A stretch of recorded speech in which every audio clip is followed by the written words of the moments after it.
말라기 12번째 묵상입니다. 구약 성경 말라기서 2장 9절 말씀 봉독합니다. 너희가 내 길을 지키지 아니하고 율법을 행할 때에 사람에게 치우치게 하였으므로 나도 너희로 하여금 모든 백성 앞에서 멸시와 천대를 당하게 하였느니라 하시니라. 하나님은 말라기 선지자를 통해 제사장들의 위선과 불의를 계속해서 지적하십니다. 참 아이러니한 일이죠. 하나님의 제사장들이 하나님의 율법을 지키지 않습니다. 하나님께 올려드리는 제사를 주관한다는 자들이 정작 제사를 우습게 여기고 있죠. 하나님과 백성 사이를 중재하는 자들이 도리어 하나님과 백성 사이를 이간질하고 있는 중입니다. 누누이 강조했듯이 그러므로 타이틀이나 명분에 속지 마십시오. 제사장이라는 타이틀과 레위 족속이라는 배경으로 믿음을 얻거나 저절로 거룩해지는 법은 없습니다. 그런데 대부분 사람이 바로 이런 부분에서 자주 속아 넘어가고 그런 점을 이용하는 종교 사기꾼들이 여전히 기승을 부리는 것도 문제죠. 9절도 마찬가지입니다. 하나님은 제사장들이 내 길을 지키지 않았다 하고 고발하십니다. 여기까지 보면 그 전의 내용과 다를 바가 없어 보이죠. 그런데 이어지는 내용이 독특합니다. 율법을 행할 때는 사람에게 치우치게 하였으므로 하는 부분이죠.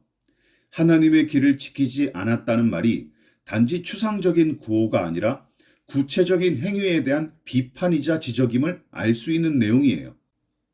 이 부분을 새번역 성경은 너희가 나의 뜻을 따르지 않고 율법을 편파적으로 적용한 탓이다로 번역했지만 개역 개정 성경과 마찬가지로 정확한 의미를 얼른 파악하기에는 조금 모자란 면이 있습니다. 그런데 현대인의 성경은 이 부분을 너희가 율법 문제를 취급하는 데 있어서 편파적이었으므로로 번역했고, 공동 번역은 나에게서 배운 길을 지키지 않았고 법을 다룰 때 인간 차별을 한 탓이다로 번역했습니다.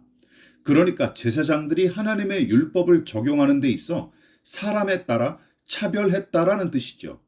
즉 똑같은 율법의 명령을 이 사람에게는 가혹할 만큼 철저히 적용하되 어떤 사람에게는 굉장히 느슨하게 적용해서 차별했다라는 뜻입니다.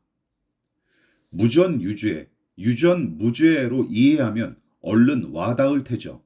자금의 한국 사회에서 법 앞에 만인은 평등하다는 말을 고지고대로 믿는 사람이 과연 어디 있겠습니까?